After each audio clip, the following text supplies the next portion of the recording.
चलते हैं श्रीमद् भागवत महापुराण। करुणामय परब्रह्म परमात्मा भगवान श्री कृष्णचंद्र जी ने देहातीत स्थिति प्रदान की गोपियों को, जिन्होंने कात्यायनी देवी की उपासना करके मांगा था कि नंद नंदन मुझे पति रूप में प्राप्त हो। भगवान ने जो लीला की कल आपने सुना। फिर भगवान ने आज्ञा करी कि अब जो शरद रात्रि आ रही, इसमें रास में तुम्हारा प्रवेश होगा। भगवान की आज्ञा पाकर वे ब्रज कुमारियां भगवान श्री कृष्ण के चरण कमलों का ध्यान करती हुई बड़े कष्ट से जा रही, क्योंकि भगवान से दृष्टि हटाना बहुत। अब वो भगवान के ध्यान में मगन हुई, सब ब्रज में आई पूर्ण काम होकर। पूर्ण काम, अब कोई भी किसी भी तरह की स्फुरणा भी कामना की गोपी के हृदय में नहीं, क्योंकि भगवान ने उनको देहातीत अवस्था प्रदान कर दी। प्रिय परीक्षित, एक दिन भगवान श्री कृष्ण बलराम ग्वाल बालों के साथ गौवें चराते हुए वृंदावन से बहुत दूर निकल गए। ग्रीष्म ऋतु थी, सूर्य की किरणें बहुत ही प्रखर हो रही थी, परंतु घने घने वृक्ष भगवान श्री कृष्ण के ऊपर छत्ते का काम कर रहे थे। भगवान श्री कृष्ण ने वृक्षों को छाया करते देख स्तोक कृष्ण, अंशु, श्रीदामा, सुबल, अर्जुन, विशाल, ऋषभ, तेजस्वी, देवप्रस्थ और वरुथव आदि अपने नित्य सखाओं को संबोधन कर कहा, मेरे प्यारे मित्रों, देखो देखो ये वृक्ष वृंदावन के कितने भाग्यवान हैं। इन वृक्षों का सारा जीवन केवल दूसरों की भलाई करने के लिए ही है। स्वयं तो हवा के झोंके, वर्षा, धूप, ओले, पाला सब सहते हैं, परंतु हम लोगों की ये सदैव रक्षा करते हैं। मैं तो कहता हूं कि वृंदावन के इन वृक्षों का जीवन सबसे श्रेष्ठ है, क्योंकि इनके द्वारा सब प्राणियों को सहारा मिलता है, प्राणियों का जीवन निर्वाह होता है। जैसे किसी सज्जन पुरुष के घर से कोई याचक खाली हाथ नहीं लौटता, ऐसे ही इन वृंदावन के वृक्षों के समीप आने वाला कभी खाली हाथ नहीं जाता। दर्शन और स्पर्श मात्र से पाप नष्ट कर देते हैं। और वृंदावन की लता सम कोटि कल्प तरुणाई, कल्प तरु कामना पूर्ण करने वाला, तो वृंदावन की लता सम कोटि कल्प तरुणाई। मेरे प्यारे मित्रों, संसार में प्राणी तो बहुत हैं, परंतु उनके जीवन की सफलता इतने में है, जहां तक हो सके अपने तन से, अपने धन से, अपनी बुद्धि विचार से, वाणी से दूसरे प्राणियों का हित कर दिया जाए, भलाई कर दिया जाए। भगवान कह रहे हैं कि मेरी समझ में इससे बड़ा कोई लाभ नहीं है। अपने तन से, अपने धन से, अपनी वाणी से, मन से दूसरों का हित कर दिया जाए, मंगल कर दिया जाए, दूसरों की सुख वाली चेष्टा, दूसरों को दुख न दिया जाए। दूसरों की भलाई जैसा कोई धर्म नहीं है। गोस्वामी जी इसी की मानो टीका कर रहे हैं, परहित सरिस धर्म नहीं भाई, इससे बड़ा कोई धर्म नहीं। और पर पीड़ा सम नहीं अघमाई, सबसे बड़ा पाप है दूसरों को दुख देना। परीक्षित, दोनों ओर वृंदावन की वीथियों में ऐसे वृक्ष झुके हुए, फल फूलों से लदे हुए, उनकी डालियां भूमि का स्पर्श कर रही। भगवान श्री कृष्ण बलराम उनके बीच से चलते हुए उनकी महिमा का गान करें, वृंदावन के वृक्षों की महिमा का। फिर यमुना जी के पावन पुलिन पर पहुंचे। सबने मधुर, शीतल, परम पवित्र, स्वच्छ यमुना जी का जलपान किया। सखाओं ने, भगवान ने, गौओं ने। फिर गौओं को हरी हरी घास में स्वतंत्रता देते हुए कि आराम से चरें। और ग्वाल बाल भगवान श्री कृष्ण और बलराम जी को आराम मुद्रा में देख करके कहा कि प्रभु, आपने आज सुबह ही इतनी जल्दी गौएं चराने के लिए आ गए कि कोई भी छाक नहीं लाया। और राम राम महावीर कृष्ण दुष्ट निबर दुर्हण, ऐसा वै बाधते छुन्नस, तच्छांतिम कर तुमर्ह था। हे बलराम भैया, तुम बड़े पराक्रमी हो, बड़े बड़े दुष्टों को मारने का बल रखते हो, और चित्तचोर श्याम सुंदर, तुम तो बड़े कृपालु हो। एक दुष्ट हमें बड़ा दुख दे रहा है, ये क्षुधा भूख, मारो भी से। हे श्री कृष्ण, हे बलराम, ये बड़ा दुष्टों के समान पीड़ा दे रही भूख, तुम दोनों अब मारो ना हमारी भूख को। सुबह जल्दी जल्दी करके गहुओं को लेके आ गए, और ऐसी दिशा में आए हो कि गोपियां भोजन भी नहीं ला पाएंगी मथुरा के समीप। हमें बहुत भूख लगी है। सब ग्वाल बालों ने कहा, भगवान आप तो बड़े बलशाली हो, आप हमारी भूख को मिटाओ। श्री सुखदेव जी कहते हैं, परीक्षित, ये भगवान के संकल्प से ही ग्वाल बालों को इतनी भूख लगी थी। क्यों संकल्प किया? वृंदावन की पुष्प मालिनी, जो पुष्प चयन करके मथुरा के इन पवित्र ब्राह्मणों के घर में देव पूजा के लिए पुष्प देती थी, वो रोज सुनाते थे, आज श्री कृष्ण बलराम ऐसी पोशाक पहने ऐसे आए, फिर आज बकासुर को मारा, फिर अघासुर। ये लीलाएं शुरू से सुना, सुन सुन करके भगवत लीला उनके हृदय में थी। क्या कभी एक बार भर नेत्र में श्री कृष्ण बलराम को देख पाऊंगी? सुन सुनकर, केवल कथा सुनकर भगवत प्राप्ति, केवल कथा सुनकर। परीक्षित, जब ग्वाल बालों ने देवकी नंदन भगवान श्री कृष्ण से और रोहिणी नंदन बलराम जी से प्रार्थना की, तब उन्होंने मथुरा की अपनी ब्राह्मण भक्त पत्नियों पर अनुग्रह करने के लिए बात कही। मेरे प्यारे मित्रों, यहां बहुत ध्यान से देखने की बात है। इस चरित्र को सुनने से आपको पता लगेगा कि भगवान की प्राप्ति भगवान की कृपा से होती है, और भगवान की कृपा उसी के ऊपर उतरती जो भगवान का नाम जप करता है, भगवान की लीला कथा सुनता गाता है। पक्का समझ लीजिए। अब आप देखेंगे, जब ब्राह्मण अपनी बात कहेंगे कि मैं कौन हूं, तब वो बताते हैं मेरा साधना क्या है, और भगवान से विमुख है। और ब्राह्मण पत्नियां केवल भगवान की कथा सुनकर, भगवान का स्मरण करके ये भगवत साक्षात्कार करेंगी।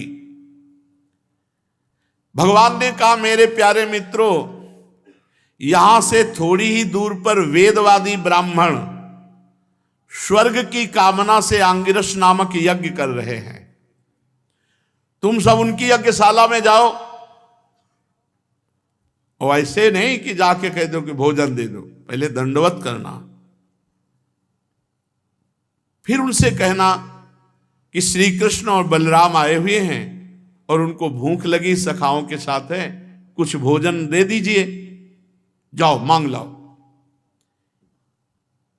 तत्र गत्वा उदनम गोपा याचितास्मद्विसर्जिता कीर्तयन्तो भगवत आर्यस्येमं चाभिधाम इत्यादिष्टा भगवता गत्वा याचन्त ते तथा कृतांजलिपुटा विप्रान् दंडवत् पतिता भुवि। हे भूमि देवाः शृणुतु कृष्णस्यादेश कारिणः प्राप्तान् जानीत भद्रं वो गोपान्नो रामनोदितान्। गोपगण गए और जैसा भगवान ने कहा था, उनकी यज्ञशाला में जाके देखा ब्राह्मणों को दूर से जय हो महाराज, साष्टांग दंडवत, और हाथ जोड़कर कहा कृतांजलि पुटा विप्रान। पृथ्वी के मूर्तिमान देवताओं, ब्राह्मणों, ऐसा है जो त्रिकाल संध्या करता है, सदैव पवित्र रहता है, अधर्म आचरण नहीं करता, तो उस ब्रह्म तेज के सामने कोई तेज नहीं है। अब कलयुग का प्रभाव चल गया है, सब अपने अपने धर्म से नीचे उतर रहे हैं।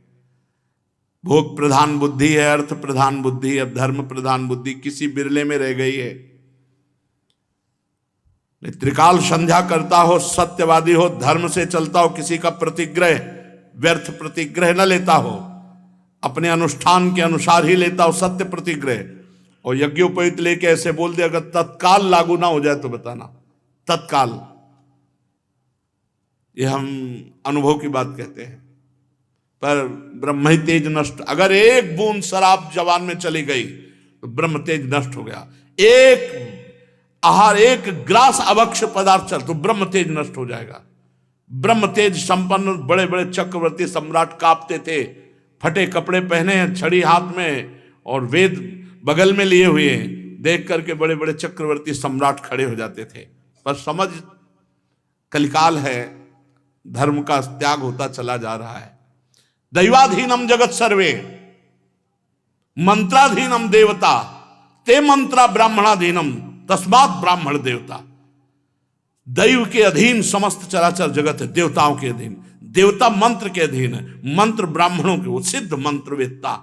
अब जब अपनी धरा पर नहीं तो फिर सब बिगड़ जाता है। भगवान के नित्य सखा भगवान के स्वरूप है। क्या कह रहे हैं? हे पृथ्वी के मूर्तिमान देवता ब्राह्मणों, आपसे निवेदन है कि हम ब्रज के ग्वाले हैं। भगवान श्री कृष्ण और बलराम जी की आज्ञा से हम आपके पास आए हैं, आप हमारी बात सुन लीजिए। भगवान बलराम और श्री कृष्ण गौवें चराते हुए यहां थोड़ी ही दूर पर हैं। उनको भूख लगी है। यज्ञ भोक्ता भगवान स्वयं मंगा रहे हैं, लेकिन भगवान की भक्ति रहित होने के कारण इनका सब कुछ व्यर्थ है। वे चाहते हैं कि आप लोग थोड़ा सा भोजन दे दीजिए। ब्राह्मणों, आप धर्म का मर्म जानने वाले हैं। क्या धर्म है? अगर यज्ञ हो रही है और कोई मांगने आया तो खाली नहीं जाने देना चाहिए, ये यज्ञ का धर्म है। जैसे महाराज बलि की यज्ञ में भगवान वामन गए तो वहीं से यज्ञ रुक के पहले ही मांगने वाले की पूर्ति। जैसे जन्मेजय सर्पृष्टि यज्ञ करें, आस्तिक मुनि गए तो उसी आहुति की तो बंद हो गई यज्ञ और देना पड़ा। यज्ञ में का धर्म का मर्म है कि अगर कोई भी भिक्षुक आता है तो पहले उसको संतुष्ट करो, तभी यज्ञ पूरी मानी जाएगी। तो यज्ञ के धर्म का मर्म जानने वाले आप हमको कुछ भोजन दे दीजिए, हम भोजन मांगने आए हैं। और कहा कि जिस यज्ञ में पशु बलि होती है उस यज्ञ में नहीं मांगा जाता भोजन, और श्रोत्रामणि यज्ञ में, क्योंकि उसमें या भक्ष पदार्थ तो वो नहीं, ये अलग क्षेत्र है। पर आप तो आंगिरस गोत्री और आप परम पावन यज्ञ कर रहे हैं, इसलिए पवित्र यज्ञ है, इसलिए भगवान श्री कृष्ण ने भोजन मांगा है। इन दो यज्ञों के सिवा किसी भी यज्ञ में पाया जा सकता है, श्रोत्रामणि यज्ञ और जिस यज्ञ में पशुओं की बलि दी जाती है, ऐसी यज्ञ उनको छोड़ करके और हाथ जोड़े खड़े रहे। उन्होंने देखा भी नहीं, क्योंकि उनकी दृष्टि अपने कर्म पर है, यज्ञ पर, इसके बल से स्वर्ग जाने की लालसा है। भगवान अन्न मांग रहे हैं, यज्ञ भोक्ता भगवान है, नहीं दिया, ध्यान ही नहीं दिया, बात ही नहीं की। क्योंकि सही पूछो तो तुच्छ फलों की चाह रखने वाले यज्ञ से स्वर्ग आदि की, ये ज्ञान की दृष्टि में अभी बालक हैं। ये सुखदेव जी कह रहे हैं, ये है तो तपस्वी वेदज्ञ, लेकिन ज्ञान की दृष्टि में बालक हैं और अपने को मानते हैं बड़ा ज्ञानी। अरे परीक्षित, देश काल अनेक प्रकार की सामग्रियां, भिन्न भिन्न कर्मों में विनियुक्त मंत्र, अनुष्ठान की पद्धति, ऋत्वज ब्रह्मादि यज्ञ कराने वाले, अग्नि देवता, यजमान, यज्ञ धर्म, इन सब का एक उद्देश्य होता है कि यज्ञ पूर्ति का मतलब है भगवान प्रसन्न हो जाएं। और स्वयं भगवान मांग रहे हैं, इन ब्राह्मणों ने ध्यान नहीं दिया। इंद्रियातीत पर ब्रह्म परमात्मा पूर्ण काम ग्वाल बालों के द्वारा भोजन मांग रहे, परंतु इन मूर्खों ने, श्री सुखदेव जी कह रहे, अपने को शरीर ही माने बैठे हैं और भगवान को एक साधारण मान करके उनकी अवहेलना कर दी, आज्ञा का पालन नहीं किया। जब ब्राह्मणों ने ना हाँ कहा ना कुछ नहीं कहा, देखा भी नहीं, ध्यान ही नहीं दिया। अब ग्वाल बाल थोड़ी देर खड़े रहे, बड़े लज्जित होकर निराश होकर के आए और कहा प्रभु से कहां भेज दिया था, वहां बात तो की नहीं, भोजन की तो बात जाने दो। भगवान ये बात सुनकर हंसने लगे। सारे जगत के स्वामी भगवान श्री कृष्ण हंसने लगे और जो कहा वो ध्यान से सुन लो। कहा ग्वाल वालों, संसार में असफलता तो बार बार होती है, उससे निराश नहीं होना चाहिए, सफलता के लिए प्रयास करना चाहिए, तो सफलता निश्चित मिलेगी। ये भगवान के वचन है कि असफलता संसार में मिलती है, पर असफलता होने पर निराश होकर ना बैठ जाए, बार बार प्रयत्न करने पर सफलता मिलती है, निश्चित मिलती है। तो क्या कहना चाहते हो मेरे प्यारे सखाओ, एक बार और जाओ। ओ प्रभु वहां नहीं जाएंगे दोबारा, उन्होंने ध्यान में नहीं, क्योंकि वो बिल्कुल निष्ठुर है, बोले वहां नहीं भेज रहे। तो उनकी पत्नियों के पास जाओ और उनसे कहो जाके कि कृष्ण और बलराम आए हैं, तुम जितना चाहोगे उतना भोजन दे देंगे, क्योंकि मेरा परिचय उन है, वो मुझसे प्रेम करती हैं, उनका मन सदा सर्वदा मेरे में लगा रहता है। ग्वाल बाल आज्ञा पाकर गए, पर शंका में है कि जिनके पति ऐसे निष्ठुर हैं तो पत्नीशाला में जाने पर पता नहीं कैसा होगा। और भगवान ने कहा चलो एक बार देखते हैं। भगवान कह रहे हमारा परिचय है, क्योंकि रोज वो कथा सुनती रहती थी। ग्वाल बाल पत्नीशाला में गए तो वहां परम तेजस्वी ब्राह्मण पत्नियां जाके साष्टांग दंडवत प्रणाम किया, नम्रता से कहा हे विप्र पत्नियों, हम आपको प्रणाम करते हैं। यहीं पास पर श्री कृष्ण बलराम आए हैं, उन्होंने आपको सूचना दी कि आप उनको भूख लगी, भोजन। परीक्षित ये बात सुनते ही वो तो भगवान की मनोहर लीलाएं सुनती रहती थी।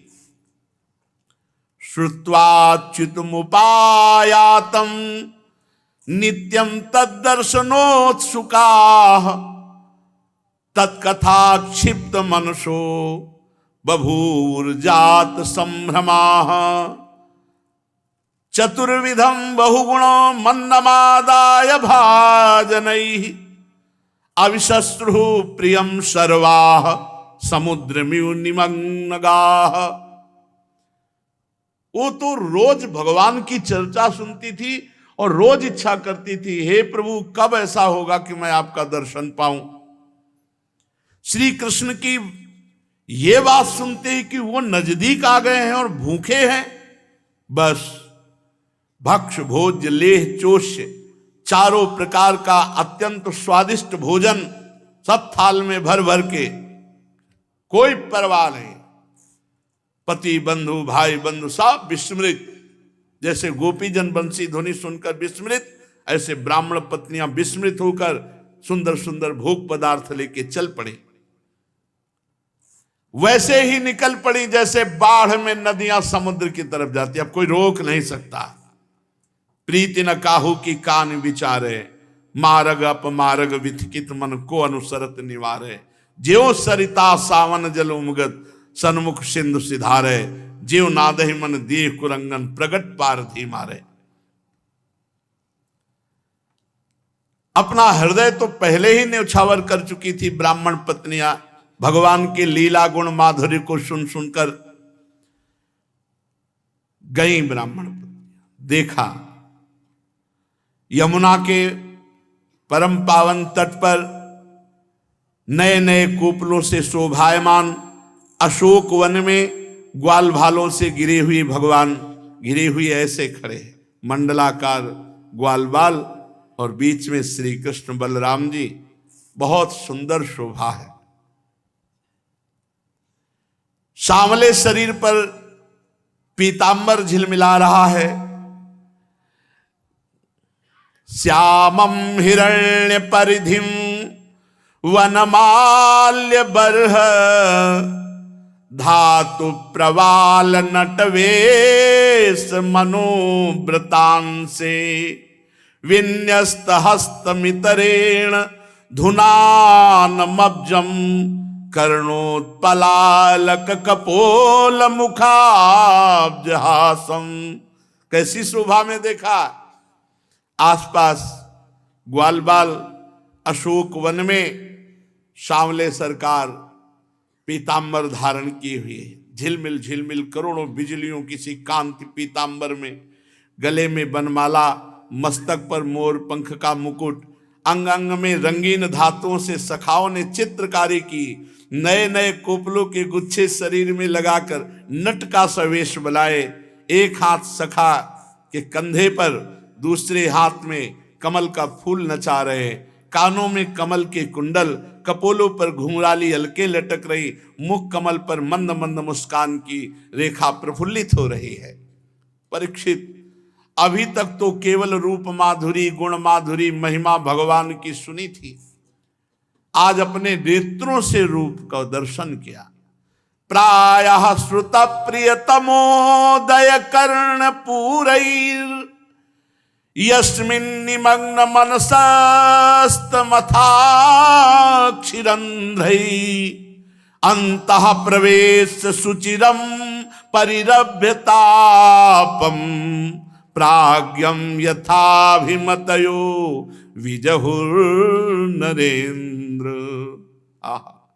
अभी तक तो केवल सुना था, आज जे ही देखा तो आलिंगन की इच्छा हुई, नेत्र बंद कर लिए। जो रूप देखा नेत्रों के द्वार से हृदय में ले जाकर आलिंगन किया।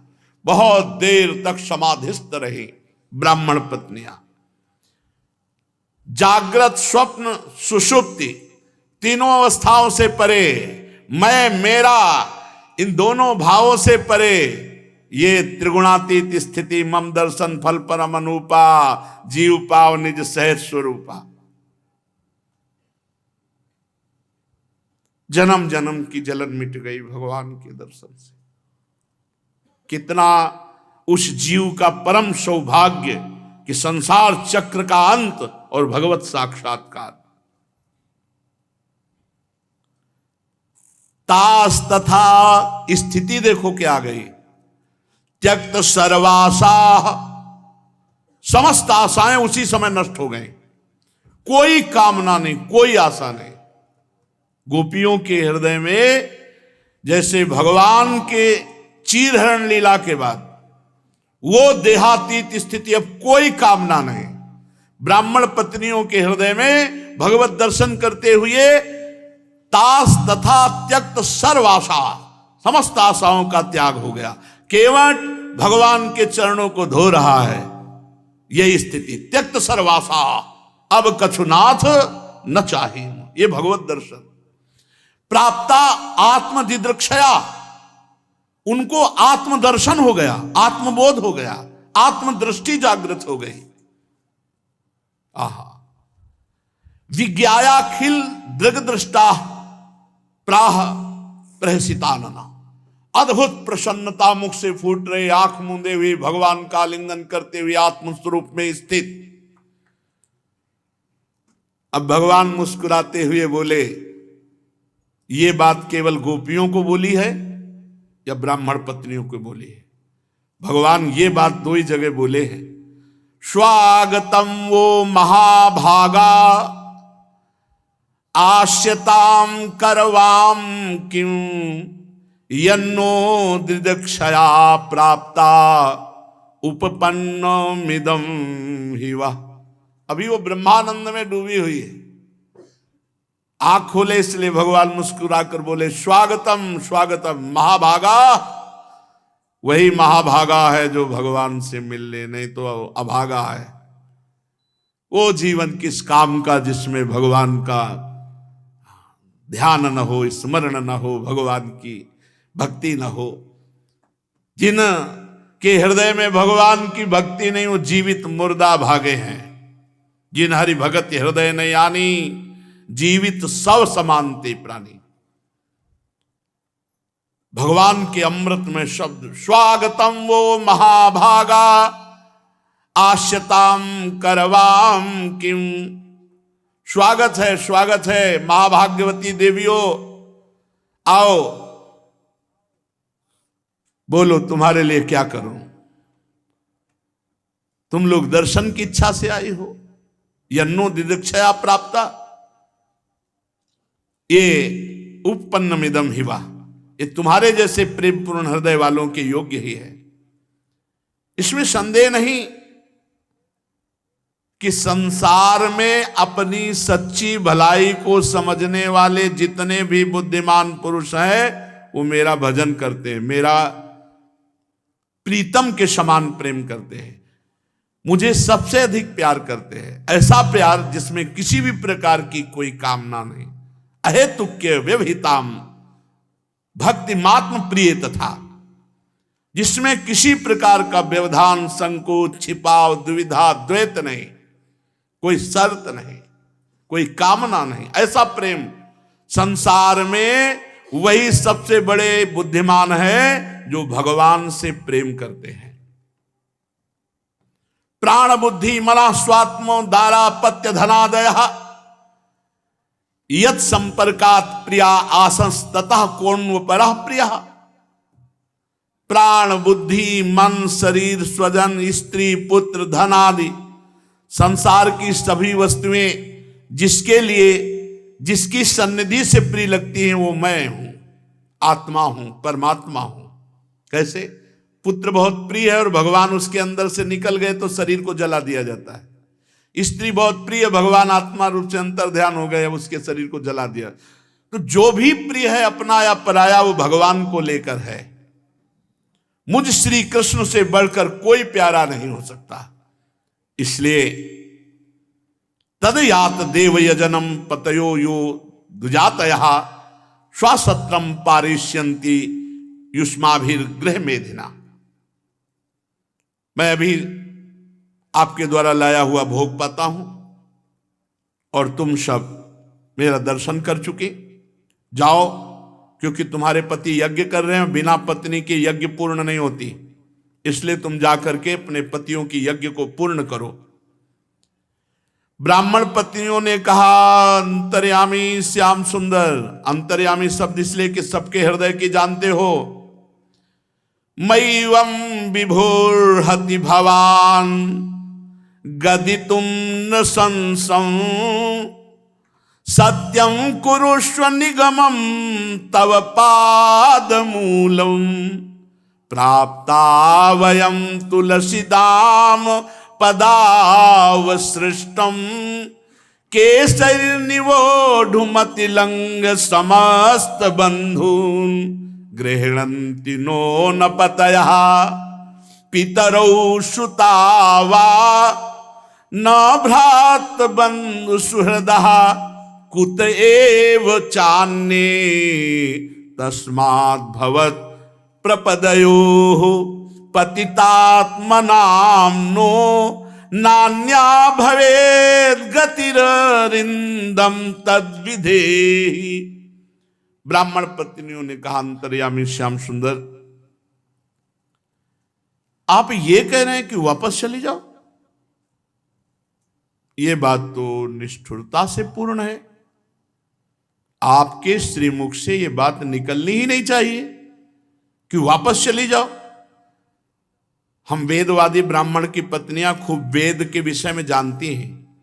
वेद की श्रुति कहती है, एक बार जो भगवान को प्राप्त हो जाता है वो कभी वापस नहीं जाता, वो संसार में नहीं जाता। फिर ये वेदवाणी सत्य है तो आप सत्य कीजिए। आप मुझे अब अपने पास रखिए, भेजिए मत। मैंने अपने समस्त सगे संबंधियों की आज्ञा का उल्लंघन करके केवल आपके लिए सब कुछ त्याग कर आपके चरणों में आई हूं। आपके चरणों में गिरी हुई तुलसी माला को अपने केशों में धारण करके मैं परमानंद में डूब जाऊंगी, अब नहीं जाऊंगे। अगर आप कहते हो कि जाओ, मैं जाऊं भी आपकी आज्ञा मानकर, तो इतने ब्रह्मणत्व में स्थित हैं कि हमारे पति लोग अब स्वीकार नहीं करेंगे, क्योंकि उनकी आज्ञा का उल्लंघन करके मैं आपके पास आई हूं।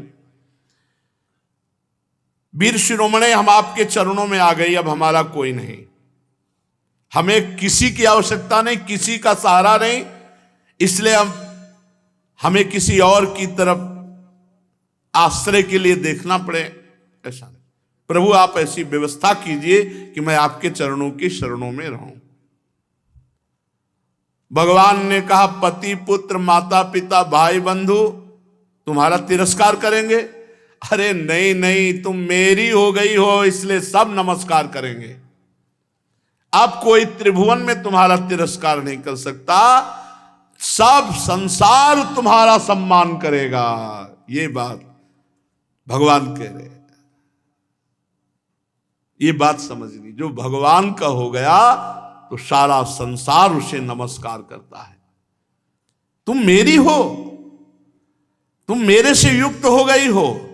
देखो, और आकाश की तरफ दिखाया, बड़े बड़े लोकपाल देवता खड़े, ये देवता मेरी बात का अनुमोदन करे, अब संसार में कोई तुम्हारा तिरस्कार नहीं कर सकता। अब जो बात भगवान कह रहे बहुत जोर की समझने लायक है। न प्रीतये अनुरागाय रंग संगो नृणामि तन्मनोमयी युञ्जाना अचिरान मामवाप्स्यथ। ये श्लोक जो है हम भक्तों का जीवन है। भगवान कह रहे हैं कि मेरे प्रति अनुराग मेरे संग से उतना नहीं होता जितना मेरे में मन लगा करके मेरा नाम जपने से, मेरी लीला कथा सुनने से मेरे में अनुराग होता है। इस संसार में मेरा अंग संग ही मनुष्यों में मेरी प्रीति अनुराग का कारण नहीं है। अनुराग का कारण है मेरा नाम जप, मेरी लीला कथा, मेरा सुमिरन, मेरा चिंतन। इसलिए जाओ, अंग संग से भले तुम दूर जाओ, मेरे में चित्त लगा देना, तुम मेरे में ही स्थित हो, वर्तमान में भगवत प्राप्त हो। वर्तमान में, भविष्य में तो भगवत प्राप्ति का, वर्तमान में वो भगवत प्राप्त है जिसका चित्त एक क्षण के लिए भी भगवान से कभी विलग नहीं होता। तद विस्मरणेन परम व्याकुलते। इस बात को समझो, यही सार बात है। निरंतर अपनी तरफ से भगवान के चिंतन में डूबना, यही खास बात है। परीक्षित, भगवान ने जब ऐसा कहा कि तुम अपना मन मुझ में लगा दो, तो ब्राह्मण पत्नियों ने भगवद आज्ञा मानकर नमस्कार किया और यज्ञशाला में लौट आई। अब भगवत प्राप्त पत्नियां, उन ब्राह्मणों ने देखा तो दृष्टि झुक गई। क्रोध नहीं आया कि अब काहे को लौट आई हो, हमारी आज्ञा का उल्लंघन करके आप गई थी, ऐसा कुछ नहीं। जैसा भगवान ने कहा था कि सारा संसार सम्मान करेगा, तो दृष्टि से ब्राह्मण पत्नियों के सामने ब्राह्मण ऐसे, भगवान सच्चिदानंद में है। कुछ ब्राह्मणों ने जबरदस्ती जिन स्त्रियों को रोक लिया था, तो वो शरीर छोड़ करके पहले चिदानंद भाव से उन ब्राह्मण पत्नियों के पहले पहुंचकर भगवान को भोग लगाया और फिर उसी शरीर में भगवान ने वापस किया। अब उनका जो ब्राह्मण पत्नियां, वही रूप, वही चिंतन, वही नाम, वही गुण, वही लीला, बार बार बार बार चिंतन, शुद्ध सत्वमय दिव्य शरीर हो गया, भाव देह की प्राप्ति। भगवान ने सखाओं के साथ बैठ करके सुंदर भोग पाया। ये प्रसंग बहुत जोर का है। इस प्रसंग में शिक्षा मिलती है कि कोई अन्य साधन नहीं ब्राह्मण पत्नियों में, केवल भगवत चर्चा सुन सुन करके भगवान का साक्षात्कार हुआ। इधर ब्राह्मणों के हृदय में आग लग गई कि भगवान ने भोग मंगाया था और मैंने ध्यान भी नहीं दिया। बड़ा पछतावा होने लगा। वे सब आपस में कहने लगे कि भगवान श्री कृष्ण और बलराम की आज्ञा का उल्लंघन करके हमने तो बड़ा भारी पाप कर डाला, अपराध बन गया। अरे परमेश्वर स्वयं भोग मांग रहे थे और मैंने ध्यान भी नहीं दिया। पर एक बात से हृदय आनंदित हो गया कि हम धन्य हैं। क्यों? क्योंकि हमें ऐसी पत्नियां मिली जिनको भगवत साक्षात्कार हुआ। भगवान का अलौकिक प्रेम है, इसलिए हम धन्याति धन्य। वैसे तो धिक्कार योग्य हैं, पर धन्याति धन्य है कि हमें ऐसी पत्नियां मिली। वो ब्राह्मण पछता पछता कर निंदा करने लगे, कहने लगे हाय हम भगवान श्री कृष्ण से विमुख हैं। ऊंचे कुल में हमारा जन्म हुआ, गायत्री ग्रहण किया, हम द्विजाति हैं, वेदाध्ययन किए, बड़े बड़े यज्ञ किए, बड़ी तपस्या की। ये सब किस काम का? धिक्कार है, धिक्कार है। हमारी विद्या को धिक्कार है, हमारे व्रत बुरे सिद्ध हुए, हमारा बहुज्ञता के ज्ञान को धिक्कार है, हमारा ऊंचे वंश में जन्म लेना, कर्मकांड में निपुण होना सब व्यर्थ हो गया। बार बार धिक्कार है। निश्चय भगवान की माया जो बड़े बड़े योगियों को मोहित कर लेती है, उसी माया से हम मोहित हो गए। तभी तो कहलाते हैं मनुष्यों के गुरु और ब्राह्मण, परंतु हम अपने स्वार्थ और परमार्थ से बिल्कुल नीचे गिरे हुए हैं। कितने आश्चर्य की बात है। यद्यपि भगवान पूर्ण काम है, उनको किसी से क्या, हमारे कल्याण के लिए उन्होंने भोजन मांगा और हमने उपेक्षा कर दी। पर धन्य है ये स्त्रियां जो जगत गुरु भगवान श्री कृष्ण में इनका अगाध प्रेम, अखंड अनुराग, इसी से उन्होंने गृहस्थी की बहुत बड़ी फांसी काट दी और मृत्यु पर विजय प्राप्त करके अपने स्वरूप में स्थित हो गए। देखो मेरी पत्नियों ने ना तो द्विजाति योगी यज्ञोपवीत धारण किया, ना गायत्री अनुष्ठान किया, न तपस्या किए, न कोई संस्कार, ना गुरुकुल में निवास किया, ना इन्होंने कोई आत्मा अनात्मा का ज्ञान प्राप्त किया। अरे केवल भगवत चर्चा सुन करके योगेश्वरों के भी ईश्वर पुण्य कुर्ती भगवान श्री कृष्ण में इतना प्रेम इनका, और इनको भगवत साक्षात्कार हो गया। और हमने अपने संस्कार किए, गुरुकुल में निवास किया, तपस्या की, आत्मानुसंधान किया, पवित्रता का निर्वाह किया, अच्छे अच्छे कर्म किए, बड़े बड़े यज्ञ किए, पर सब व्यर्थ हो गया क्योंकि भगवान के चरणों में हमारा प्रेम नहीं। सच्ची बात है, हम लोग गृहस्थी के काम धंधों में फंसे हुए अपनी परम भलाई से चूक गए। हम नहीं जानते कि हमारा मंगल किसमें है। पर अहो भगवान की कितनी कृपा है कि भक्त वत्सल प्रभु ने ग्वाल बालों को भेजकर उनके वचनों से हमें चेतावनी दी, अपनी याद दिलाई। भगवान स्वयं पूर्ण काम है, कैवल्य मोक्ष पर्यंत जितनी भी कामनाएं होती हैं उनको पूर्ण करने वाले हैं।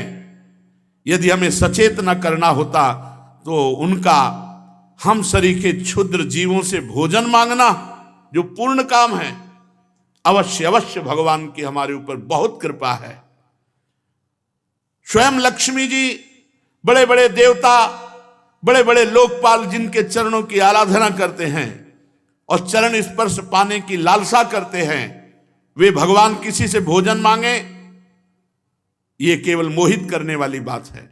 देश काल पृथक पृथक सामग्रियां, उन कर्मों में विनियुक्त मंत्र, अनुष्ठान की पद्धति, ऋत्वा, जग्नि, देवता, यजमान, यज्ञ, धर्म सब भगवान हैं।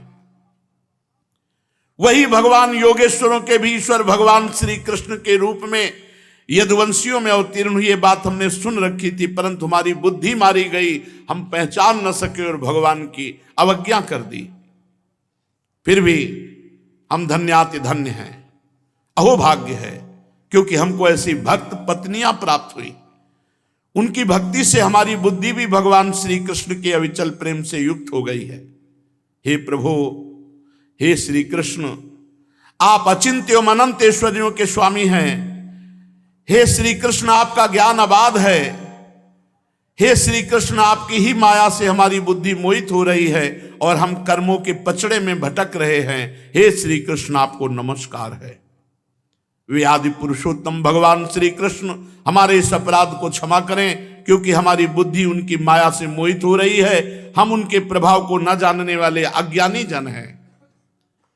परीक्षित, उन ब्राह्मणों ने भगवान श्री कृष्ण की अवज्ञा की थी, अतः अपराध की स्मृति से बड़ा पश्चाताप हुआ और वो तुरंत दर्शन के लिए इसलिए नहीं जा पाए कि उन्हें कंस का भय था कि अगर कंस सुनेगा कि उनके दर्शन के लिए गए तो वो हमें मार डालेगा।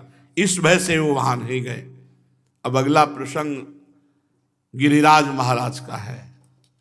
प्रभु इंद्र के यज्ञ का निवारण करके गिरिराज जी का पूजन कराते हैं। इंद्र नाराज होता है, वर्षा करता है। भगवान गिरिराज जी को धारण करके समस्त ब्रजवासियों की रक्षा करते हैं। शेष चर्चा आगे। श्री राधा वल्लभ लाल की।